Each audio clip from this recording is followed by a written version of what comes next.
So yeah, it's good to be here with everyone. April 1st. This is not a joke.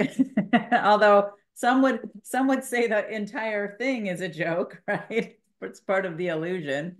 We Yeah, just forgot to laugh. So so better than perhaps it crying. is. Perhaps the whole thing is just one great big April Fools, and we just need to wake up. I saw something real quick before we start reading. April Fool's is supposed to be the beginning of the year. April 1st and every month is supposed to have 28 days, and it's supposed to be 13 months of a year. It, Yeah, I've seen the different calendars, right? That's interesting. well, it's spring. It's supposed to start in the spring and end Makes in sense. the winter.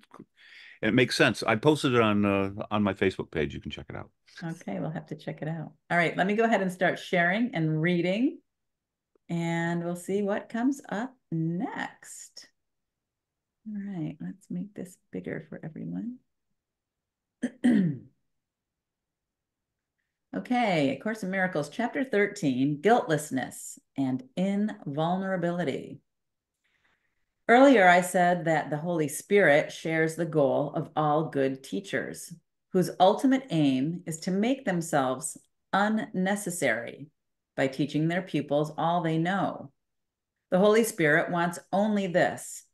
For sharing the Father's love for his Son, he seeks to remove all guilt from his mind, that he may remember his Father in peace.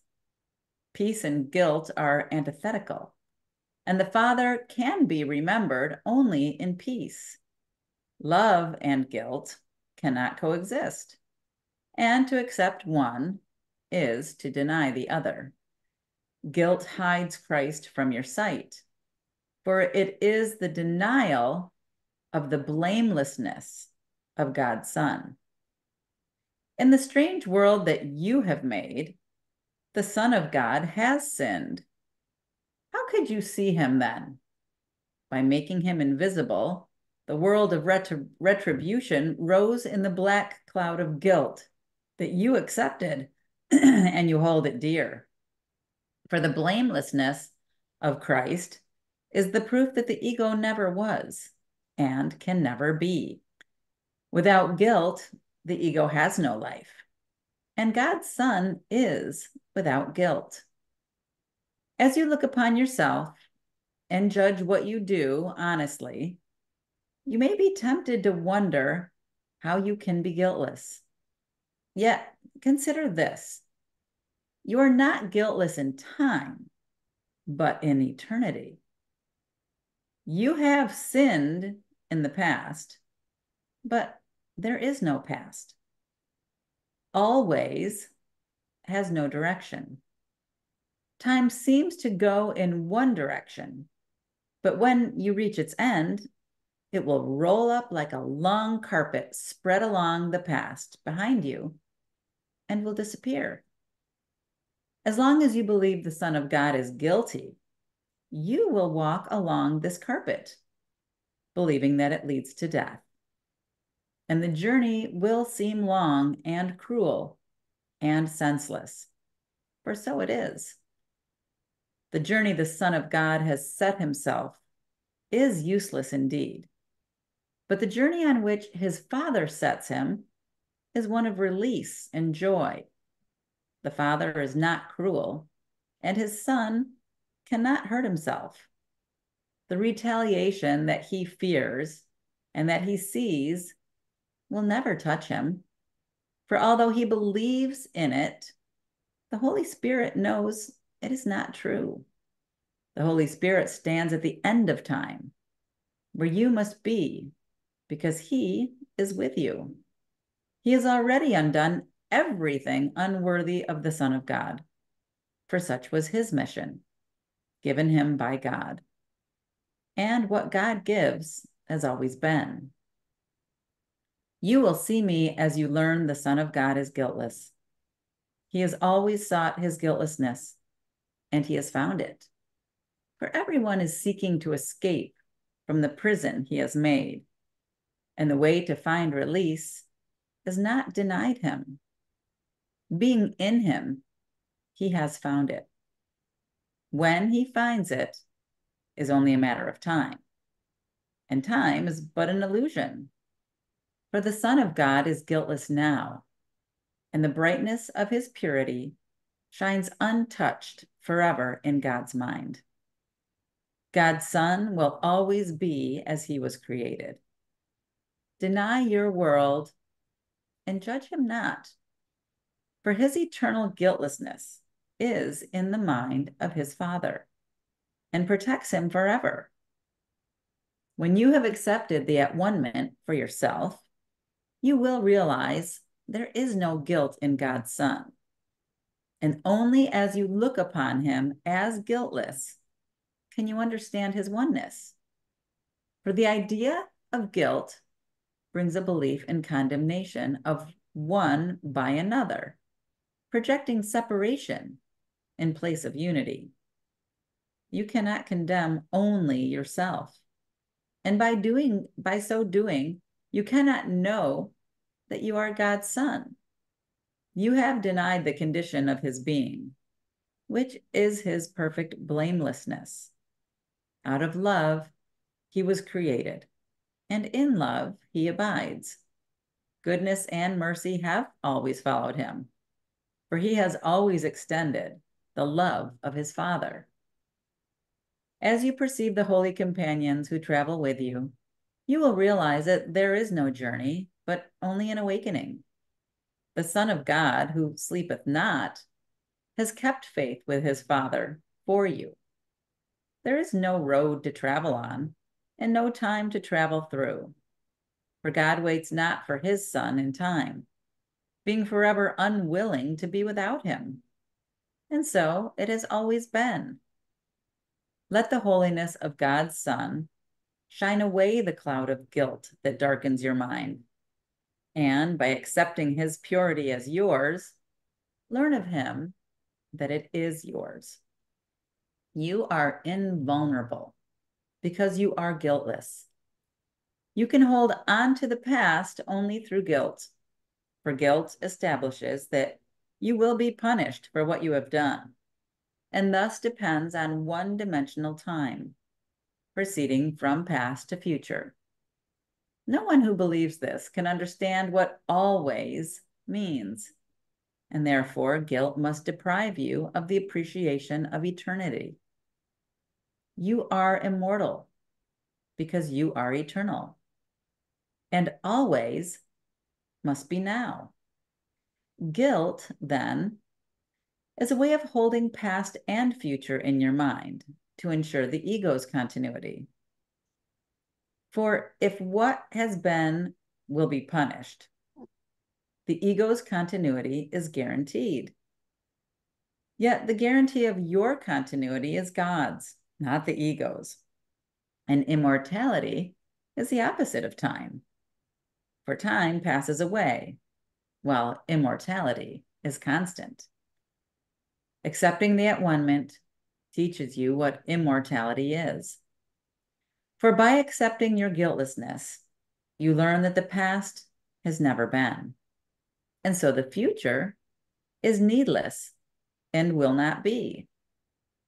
The future in time is always associated with expiation, and only guilt could induce a sense of a need for expiation.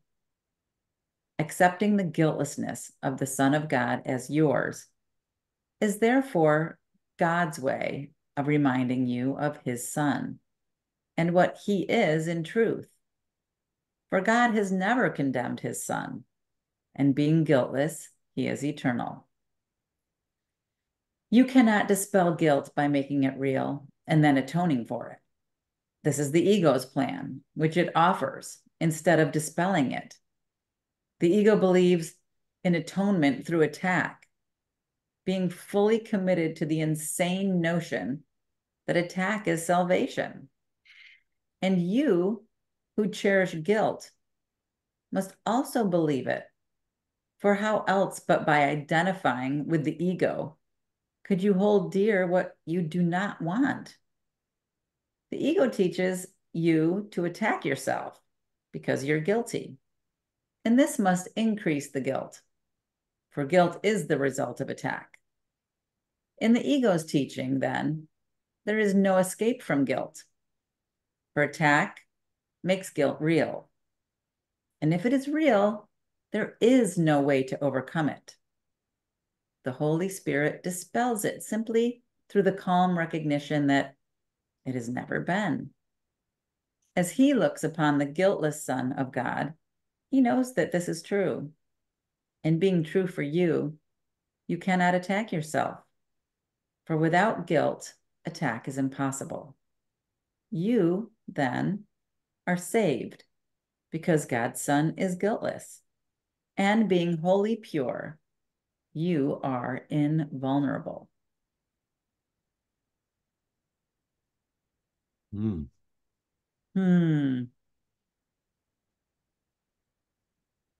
There was a lot in there, right?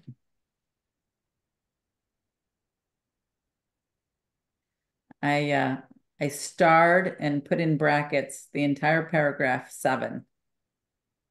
As you perceive the holy companions who travel with you, you will realize that there is no journey, but only an awakening.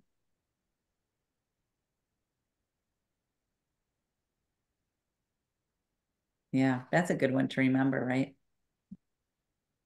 That would be a good poster in my house.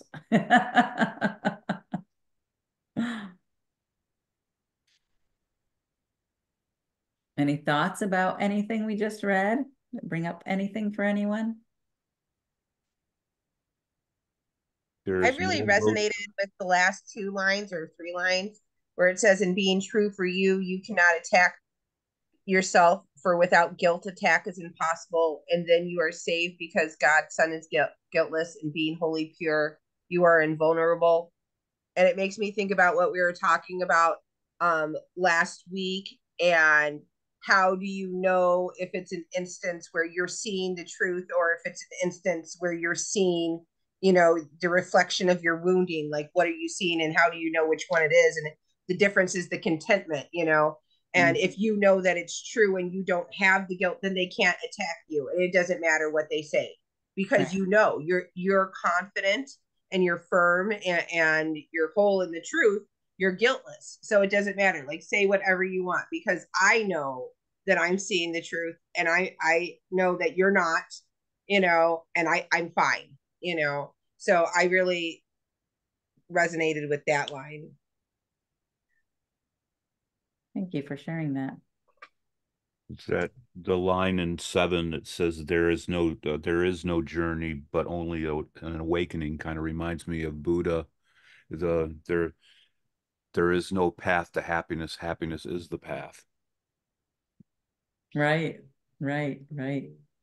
And so if we can stand in those moments where people can say or do or behave in any way they choose and still be grounded in the truth of who and what we are, and realize that we are love and we are part of that one mind of God, and so are all of our brothers, right? And there's the rub, right? So that we can look at them and say, I see your mouth moving, but I can't hear what you're saying. It's kind of like I see you only as pure and complete and whole. And then it doesn't even matter what they're saying or doing, right? Because we can hold them in that place of love and oneness in our mind, and just know them as ourselves. Really see the Christ in them that is in us. Like, that is the work, right? Hi, Rika. Great to have you here with us. Thanks for joining. We just finished reading Guiltless and Invulnerability, chapter 13, part 1. It was a kind of a long section, basically getting to the point of just understanding that there is no guilt, there is no past, there is no future. There's only now, this moment, and the awareness that we are eternal beings of God, pretty much, right? Light, love, all of the all of the things we were saying. Today's April Fool's Day, right? And it's funny, we're reading A Course in Miracles because it's kind of like the moment we forgot to laugh because we took it all too seriously. Just one great big April Fool's Day. April Fools, you're still asleep. It's what life these days seems like. Right. Yeah, sure. Rika, you are on mute, so we cannot hear you. I was just saying, I feel like an awakening that's coming forth. That's all. Thank you for sharing that. Yeah. Yeah. Yeah, that's what it is. That's what we just read all about. Oh, really? Okay. Yeah, all about the awakening. So you're right on cue. Okay. Anybody else have anything they'd like to share before we continue? All right, let's keep going.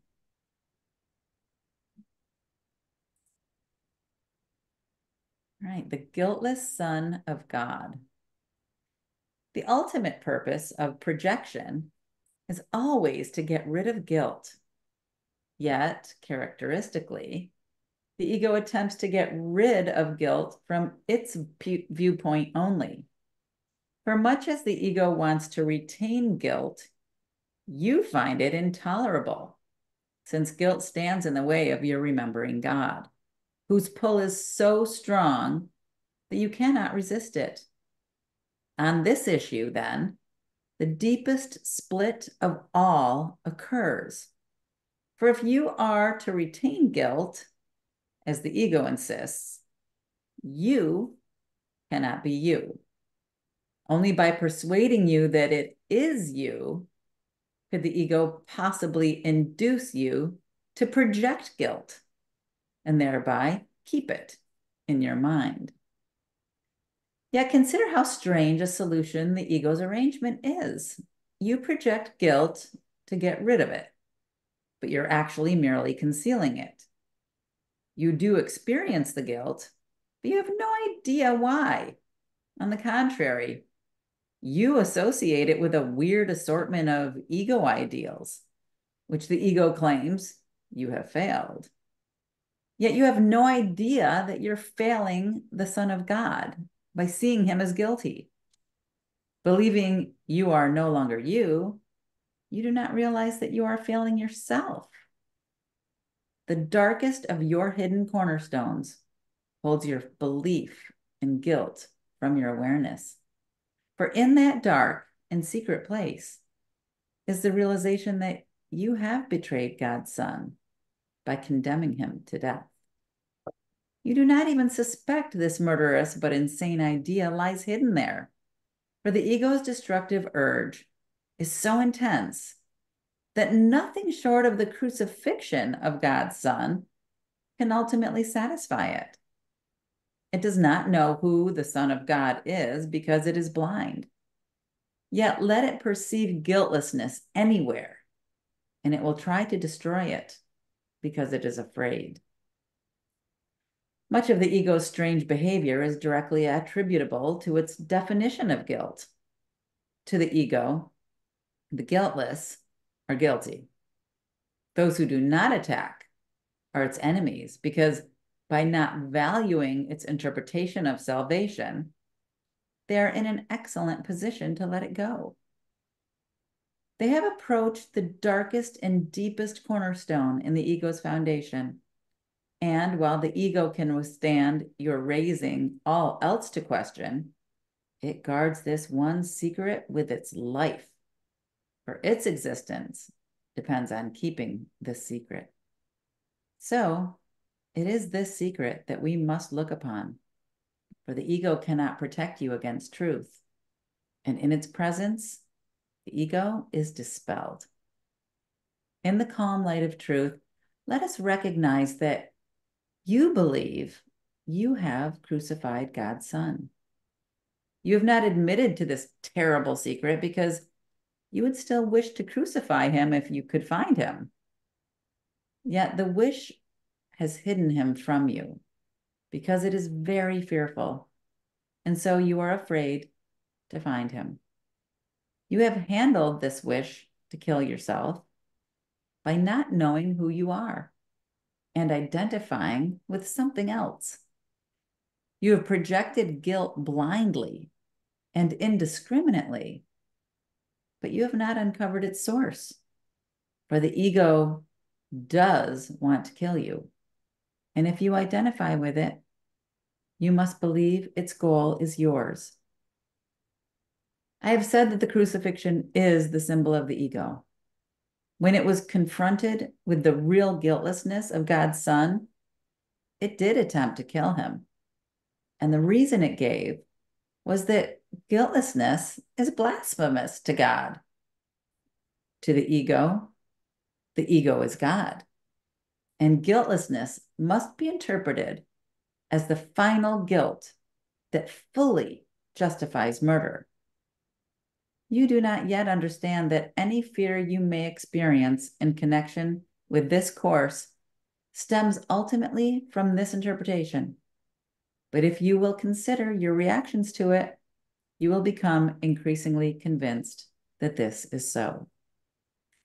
This course has explicitly stated that its goal for you is happiness and peace. Yet you're afraid of it. You've been told again and again that it will set you free. Yet you sometimes react as if it's still trying to imprison you. You often dismiss it more readily than you dismiss the ego's thought system. To some extent, then, you must believe that by not learning the course, you're protecting yourself.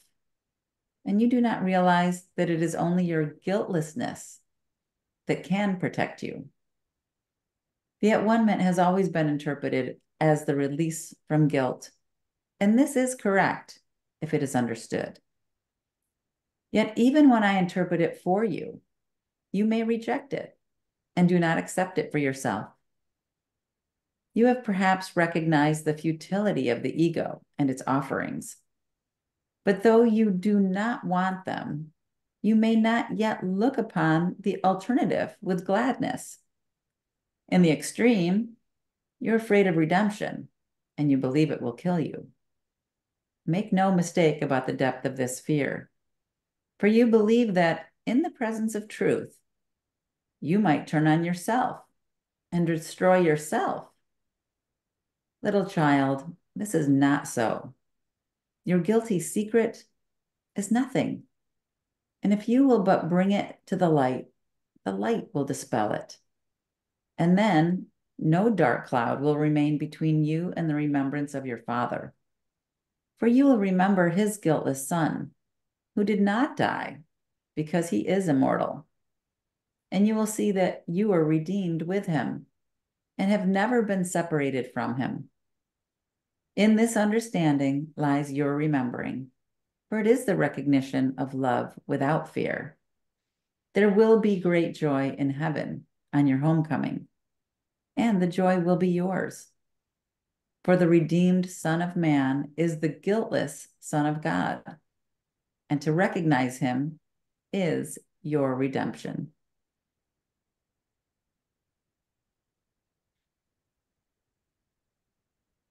That first paragraph, right? The ultimate purpose of projection is always to get rid of guilt, right? So anytime we see anyone else guilty, we're projecting. Anytime we acknowledge that someone has done something to harm you, we're projecting, right? But then we think, well, but wait a minute, that person did this awful thing. How can I not actually see that as an awful thing, right? And in that case, how would we choose to look on that? What is that awful thing making us feel about ourselves, right? Is that awful thing that has happened to us, is it making us doubt that we are actually at one with the mind of God? Is it making us think that we're something else, something that we're not? Did it pull us into our ego and make us align with the ego, this awful thing? And now the ego is saying, that's not right. I'm going to crucify you for that. Right? Because We feel justified in attack when people do awful things. So how can we turn that around at that moment and not have that attraction to crucify and project? There must have been some part of us that didn't realize our magnitude, our glory, our the glory of God in us was somehow questioned in our mind, and we somehow believed whatever it was that was said to us for just for a moment.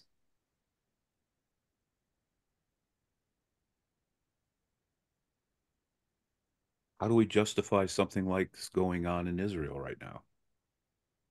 Right. Exactly. You know, it's interesting you say that because I had an interesting conversation with my daughter kind of about that, but not really, but it ended up being kind of about that. I don't know how. Um, I was I was telling some of you how I had gathered some things to give to create Easter baskets for a group of homeless youth and young adults, really 17 to 24. And I just wanted to give them something just because probably nobody thought about giving them an Easter basket because they thought they were too old. But these were homeless youth that were either kicked out of their house or had some kind of drug issues, maybe not, maybe just no direction, maybe some mental health issues, maybe not. No need to judge or label. You know, they were homeless. They're in a place that is giving them shelter and food. And I thought, let's give them something a little bit special. So as I was sharing this with my daughter, you know, my daughter had some thoughts about that, you know, and what if they're just bad people? And I go, well, I think that people might do things that are labeled bad, but I don't think there are bad people. I think people are hurt, and that trauma is being expressed in certain ways that hurt others, possibly. And she said, well, you don't think there's bad people? I said, no, I don't. And she said, well, what about Hamas? You don't think Hamas is bad? And I was like, I think people do things that hurt others because they are hurt. I said, I think there's a lot of trauma that is being played out, projection, right? Projection of guilt onto others. And I said, if that can be healed, I think that is a point in the right direction, right? So to answer your question,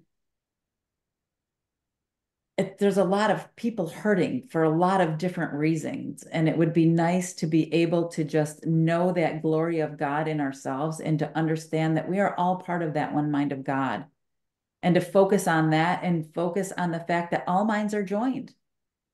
So let's see the glory of God in everyone and remind everyone that they are only love. That is what you are, right? So yes, that's a good question, Carl.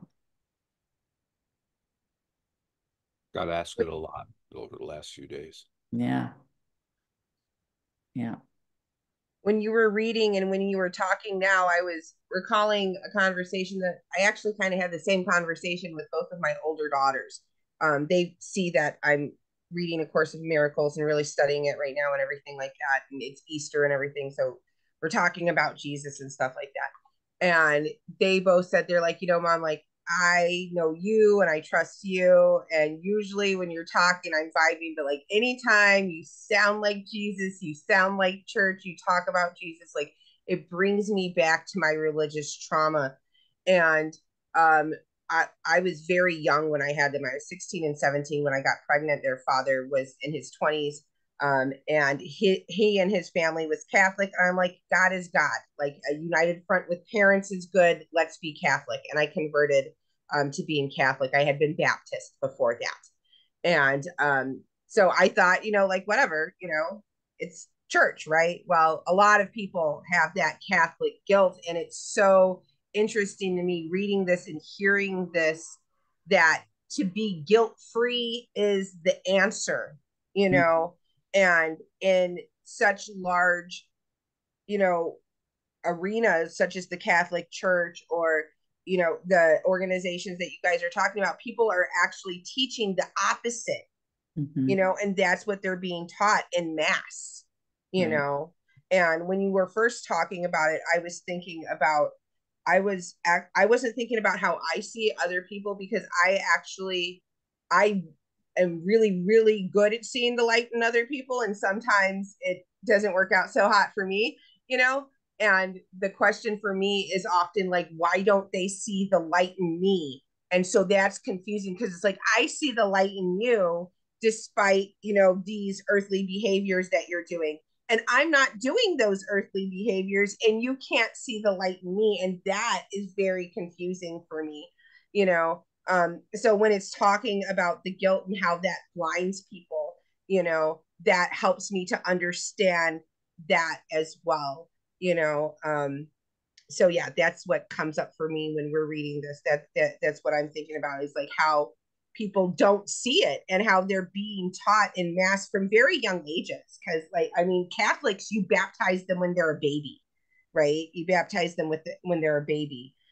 So that's from the second they come out, they're being guilt, guilt, guilt, guilt, guilt, you know, and the answer is you're not guilty, you know. So they're programmed to the exact opposite.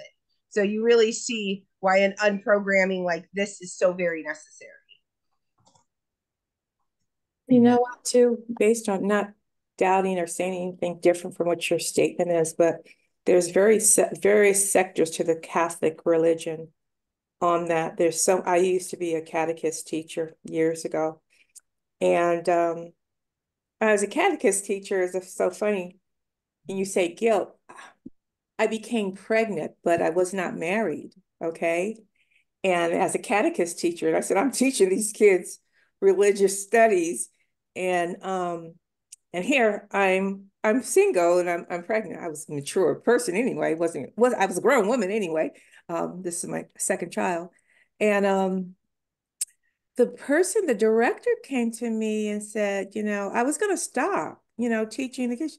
And she said, no, you're doing the most wonderful thing by having your child, you know, it's a blessing. So I guess whose perspective is it when you feel guilt? Is it within you? Is this something that you created for yourself? Okay. And that's how I see things, just like with my son going on. He's telling me a lot of things. He's 27. He's telling me a lot of things how I raised him. I said, I thought I raised you good. He said money wasn't everything. I needed emotion. I needed love. And I said, but I was provided, you know, you wanted for nothing. And so he looks at it so different. So I'm telling him, and it's a good question because Terry, I want to ask you, that's your issue. That's not my issue. And then last night he told me, he said, you know, I felt that you was ashamed of me because I wasn't working. And I've never worked. I said, ashamed of you because you're working. And now I'm working and I thought you'd be real proud of me. I said, that has nothing to do with anything. I said, I didn't want you to mess up with my taxes when I filed taxes. That's why I could care less if you worked or not. I said, you finished school, you know, you graduated from college and everything. So that's on you again. So who is it? People create these things. I'm looking at something differently. And you see all of his life, he see that I'm connected to religion, but you view me differently. So whose guilt is it? What, and you still talked about projection. What are we projecting? So how do we go from there? So what am I projecting? I'm thinking about I'm making sure this runs smoothly because it's me that has to do this. But then again, I didn't take the time out to ask a question. So people create things within themselves. And then are we projecting certain things because we're not considering the other person's feelings? What is it? That's an awesome question. You just brought up so much, and I see so much of that also playing out in my life with my adult children as well, right? And as I was hearing you talk, I'm thinking, wow, how interesting that your son also came to that conclusion of, you know, you said I provided for you, but he was saying he needed the emotional stuff, but really in his mind it was like, well, the way that I see that I can live up to your expectations is by getting a job, right? Because you provided for me. So in his mind, it's like, okay, now I'm worthy. I'm worthy now because now I'm working, and that was always important to mom. So she probably loves me more now because now I'm worthy and making money because mom always made money, right? So isn't that interesting how our children then create their own stories in their head and project it? So that was his story. You had your story. We all have our stories, right? And Right. similar with mine, similar, raised my kids, tried to give them everything, but for one reason or another, it wasn't right. It wasn't good enough. Didn't meet their expectations. And I feel like again, it's part of that. They're finding themselves. They're looking for themselves. A lot of our children have had a lot more therapy normally than we ever had, because back when we were raising kids, it was kind of like, oh, everybody just knows how to raise kids, just do it, right? And now the kids are like, there's a right way, there's a wrong way. I'm going to do it the right way. I'm going to follow all these steps so I don't mess up my kids. But it's always going to happen because everybody's on their own journey, on their own path. It doesn't matter how good a job you do, everybody's on their own path and their own journey. And I think ultimately it just comes back to when you're engaging, especially with your children, they're like some of our greatest teachers because it's so in your face, because you've been tried to be so selfless, right? Raising them. And now they're like, somehow you didn't do it enough. It wasn't good enough. It wasn't this enough or that enough. And it's back to you to say, okay, where am I not acknowledging the grandeur within myself? Where am I not aligning with love so that this is even affecting me? Right? I need to remember to align with that oneness of God's love, the grandeur of God, so that when my child comes to me seemingly attacking me for not doing enough for them, I know in my heart of hearts that I am love and I've done everything. Right. And I just need to see that in them now so that they can learn that they're enough. But it's a journey. Even though we went through our own journeys, our kids have to go through their own journeys too. Yeah. Right? And it's hard to take that on, like as a parent, because we want to be like, but wait a minute, I did Right. all this stuff for you. But it doesn't even matter, right? Because they're on their own journey. Right. Yeah. Thank you. I'm glad I'm not And being. even Did you want to say something, Mary?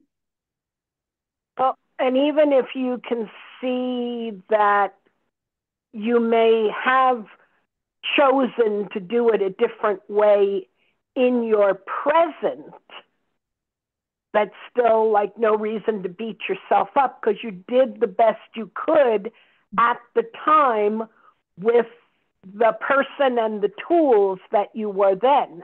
Right. And so now, if you would have done it differently, you can just perhaps pay it forward and be different with your grandchildren, for instance, or somebody else's kids. Or you can be a confidant for another young woman who is, embarking on these life experiences.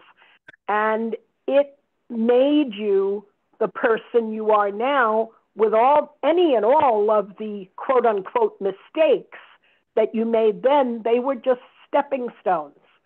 So when you don't see it as a mistake, as something that you have guilt for, then you can clearly just kind of evaluate where you are now and have this slight course correction, which we do all the time. We don't drive in a straight line.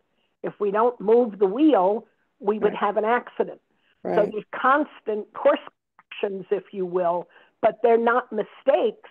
They're just adjustments to remaining in the present instead of going off in a past or future. So I wind up being grateful for any and all of them rather than whipping myself. Okay. Great. That's beautiful. Yeah, Thank you. great point. Thank you, Mary. Anybody else want to chime in?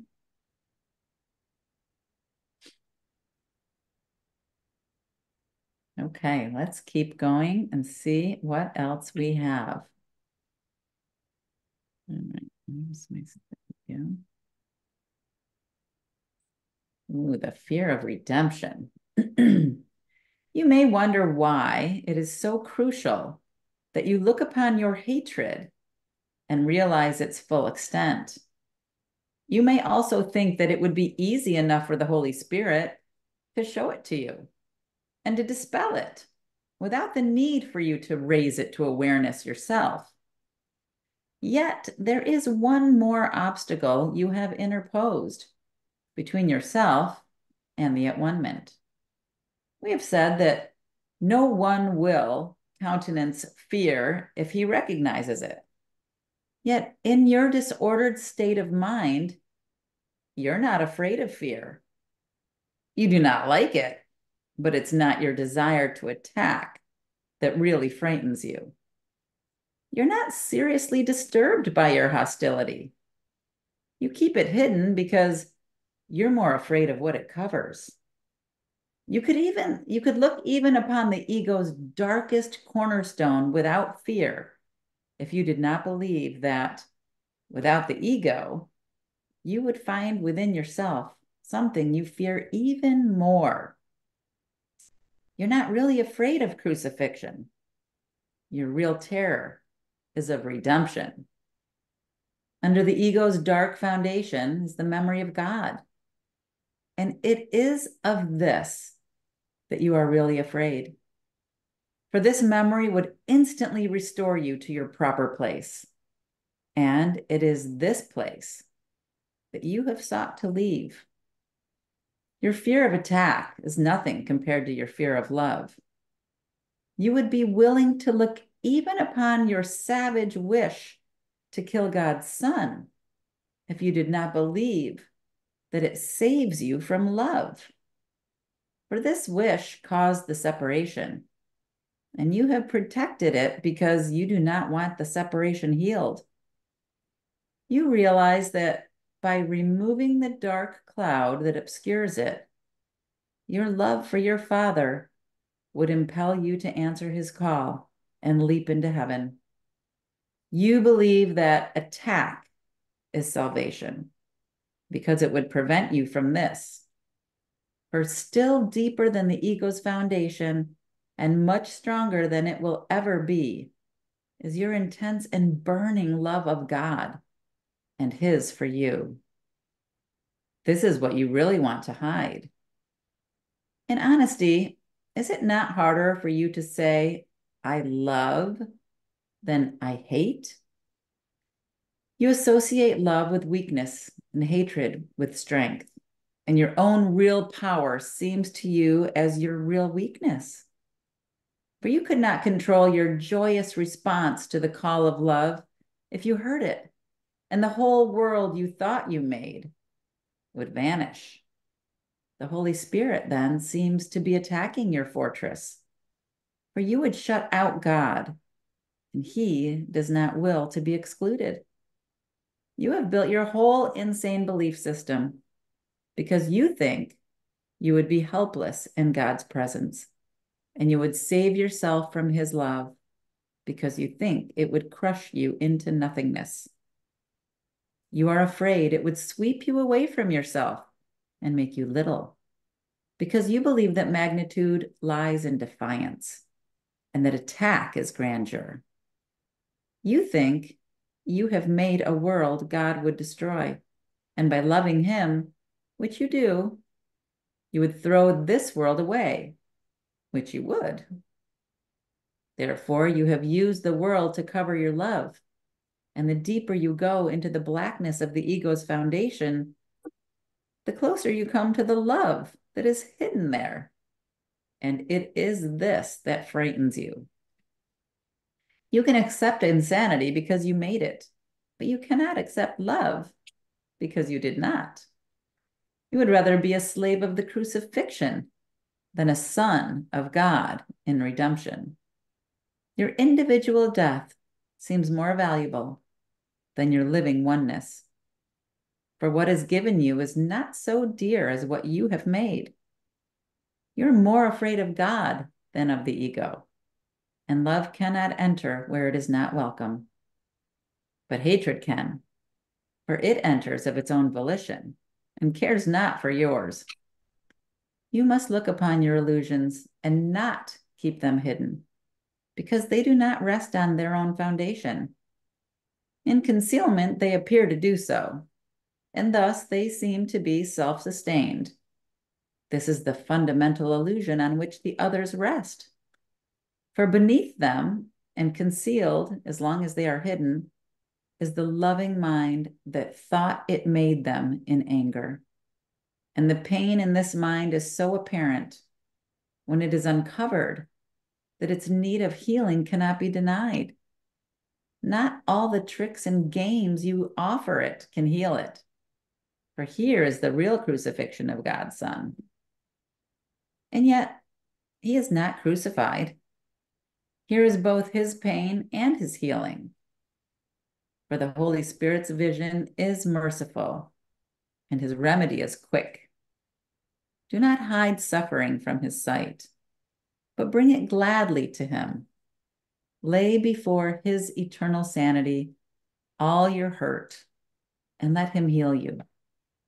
Do not leave any spot of pain hidden from his sight, and search your mind carefully for any thoughts you may fear to uncover. For he will heal every little thought you have kept to hurt you and cleanse it of its littleness and restore it to the magnitude of God. Beneath all the grandiosity you hold so dear is your real call for help. For you call for love to your Father, as your Father calls for you to himself. In that place which you have hidden, you will only to unite with the Father in loving remembrance of him. You will find this place of truth as you see it in your brothers. For though they may have deceived themselves, like you, they long for the grandeur that is within them. And perceiving it, you will welcome it, and it will be yours. For grandeur is the right of God's Son, and no illusions can satisfy him or save him from what he is. Only his love is real, and he will be content only with his reality. Save him from his illusions, that you may accept the magnitude of your Father in peace and joy. But exempt no one from your love, or you will be hiding a dark place in your mind where the Holy Spirit is not welcome. And thus you will exempt yourself from his healing power. For by not offering total love, you will not be healed completely. Healing must be as complete as fear, for love cannot enter where there is one spot of fear to mar its welcome. You who prefer separation to sanity cannot obtain it in your right mind. You were at peace until you asked for special favor, and God did not give it, for the request was alien to him. And you could not ask this of a father who truly loved his son. Therefore, you made of him an unloving father, demanding of him what only such a father could give.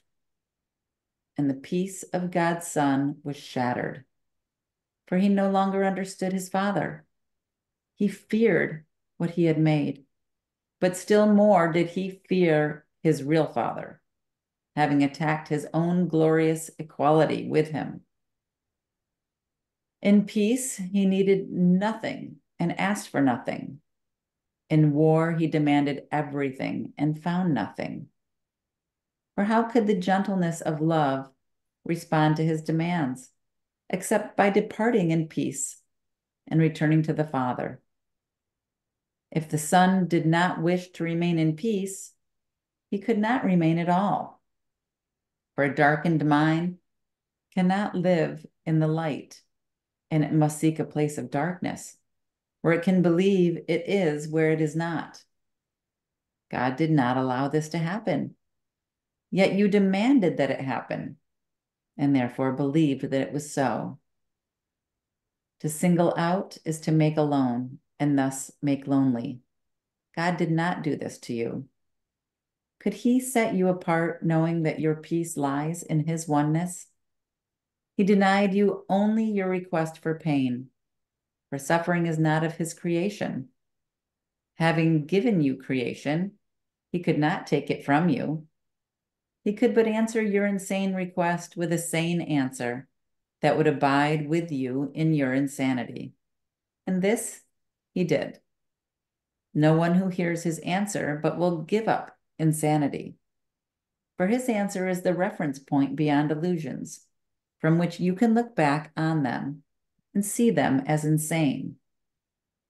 But seek this place and you will find it, for love is in you and will lead you there. Ooh, there was a lot in that one.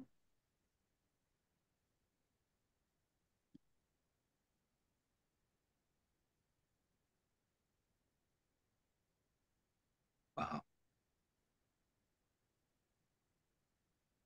Yes, yes.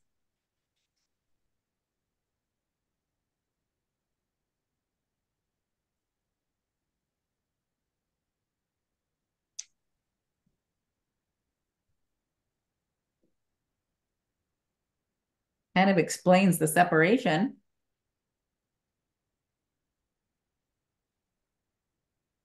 Yep.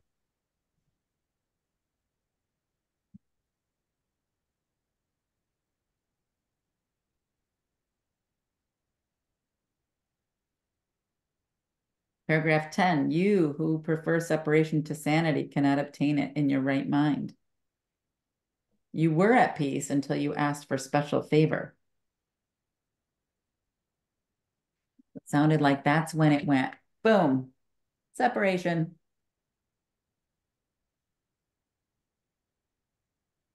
The desire to be special and apart and different. And is that our real fear?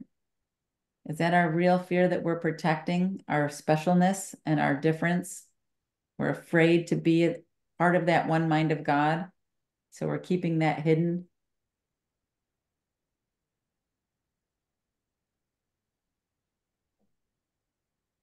Our true fear is that we are great beyond measure. Right. But it's disguised as special aloneness. Yeah. I guess because whatever you have taught, whatever you're reading that we're going forth right now, you might encounter someone that you don't agree with their actions towards you, which is overtly, there right in front of you. And instead of responding to it, you're supposed to stay within yourself and just color it love and leave it right there. But our ego wants to respond to an action. Mm-hmm. But if we respond to it, where are we within ourselves? We cannot be that just person if we're going to allow the ego to interrupt where love should be. That's Perfectly said. All attack is merely a cry for love. yeah.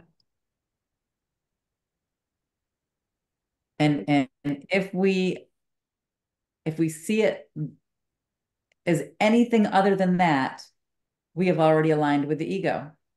We've already aligned with fear. So to respond from that place in alignment with fear and alignment with ego is just to further the separation. Right. So we have to stop and choose to align with love. And I think that's what we were talking about last week. How do we do that? Maybe lighting that candle and just, if we could just hit a mute button, wouldn't that be great? If someone's like, ah, la, la, la, la, mute, and then you just see, and you don't hear anything. Wouldn't that be awesome? Mute. Like, okay, let me just align with love. Hold on. I'll be right back. Sometimes I feel like, are we being tested? Are you being tested for, when you're reacting to something? And then if you react and allow ego, you have to start all over again because you're being tested. These people or situation are placed in your lives just to see how much growth that you have accomplished. And then if you react to it, go right back. You have to start over again. Is it a test? You know, I feel kind of similarly, but I don't know that I would say it's a test. I feel like it's an opportunity, right? It's an opportunity to align with love. And I feel like the more it happens, the more opportunities you have to align. It's like your brother is constantly giving you a gift. Hey, I've got a gift for you today. Can you align with love now? Here, I've got another gift for you. I'm going to let you align with love now. How about now? How about now? It's That's a always nice way like, you, that's perfect. I like how you said that. So I'll keep that in mind. yeah. And then I think after a while, you're like, okay, finally, after a billion opportunities, I get it now. I get it. Yeah. I love that opportunity. That's what I like to say all the time too, that it's not a test, it's an opportunity from the universe. And I also think that it's an opportunity to see how far you've come. Because how many times have you been in a situation and then afterwards thought about how past you would have handled that, right? Like like past me would not have been able to do that. So it's not only an opportunity to react with love and to choose love, it's an opportunity to see how much you've done that. And I really thought it was interesting how it was saying about how you need to like get rid of everything. You need to put everything out on the altar and you need to clear it all out. And I'm a Reiki healer and I'm a life coach, and I see with people how like you have to pull out like everything. It really does, like layer and layer need to be looked at and examined. So I love how it put that into words. And then when you couple that with the opportunities that were given, that gives us an opportunity to get rid of one layer at a time, and see what's underneath and who's underneath. And when I only highlighted two things out of this one. And the first one is in 11, where it says, in peace, he needed nothing and asked for nothing. In war, he demanded everything and found nothing. And for me, that really speaks to seeing the perfection of the universe, seeing the perfection of everything. Like if you're peaceful, you understand I don't need to do anything. It is exactly how it's supposed to be. But if you're at war and then you're in that darkness, you're going to, oh, this needs to change. And this person needs to do that. That person needs to do that. And then when I think about that, I also think there's another level to it too, because in peace, you need to do nothing and you ask for nothing. But I think there also comes to a point where you come to that peace and then God is able to work through you. So you'll be in action, but as like the Holy Spirit, because that's God working through you. But that's different than thinking like you need to do this and you need to do like that's. Do you understand what I'm saying? Like Sure, that's what that's that so makes. beautiful. I love that. What you Thank just said, you. it just resonated with me totally. It touched me. Yes. Thank you. And then Yeah. to add to that, when you don't think of it as work, then you also don't feel separate from it. And it's no longer like a punishment or something you didn't measure up to. It's not something you have to have so much effort in, so much stake in, because you identify with it. The pleasure of sort of looking back, if you will, and seeing how you have evolved and how involved you are as yourself, allowing God to be as you and through you. What happens is naturally gratitude occurs, and gratitude is joy, and then that joy gets expressed as love, and it's all just a natural occurrence, no work involved. Mm-hmm. Gratitude gives you the energy for you to then express life, and so it's God coming through you, if you will. Whereas the other way, it's sort of like having your head down and trudging through a headwind, and, just allowing that flow to naturally take place, and it just carries you. Beautiful. That's beautiful, Mary. Thank you so much for sharing that. it, you know, kind of reminded me, I'm sure a lot of you are familiar with this, Map of Consciousness by David Hawkins, this power versus force, right? So when you're down here, right, it's like putting your head down through the headwind and trudging through it, right? But then when you get to this place, it all goes up from there and it becomes easier and joyful and just so much more powerful in a beautiful, joyful way. But yeah, yeah. And there's nothing to feel guilty about, right? Because for for most of us, I would say, at least for myself, it seems to be a process, right? A process of undoing, a process of forgiving, a process of rising up on that energetic frequency vibration. You know, your God view going from enabling to inspiring to merciful, all the way up to your God view as self, knowing yourself as God, right? And knowing yourself as pure consciousness, ineffable, you know, but there's like a place where that starts to rise, and that place is neutrality, where you know, where there's all kinds of things, the processes of release and the emotion of trust and all the things. So Okay. yeah, yeah, thank you so much for Beautiful. putting that so eloquently into coarse terms. Once again, fabulous conversations. Anybody have any burning shares before we close? Well, you know, I'm here in Texas, so we're going to have a totality of the solar eclipse. So I'm right in the area. Nice. I probably won't be here next week. It depends on Okay. when. It's exciting.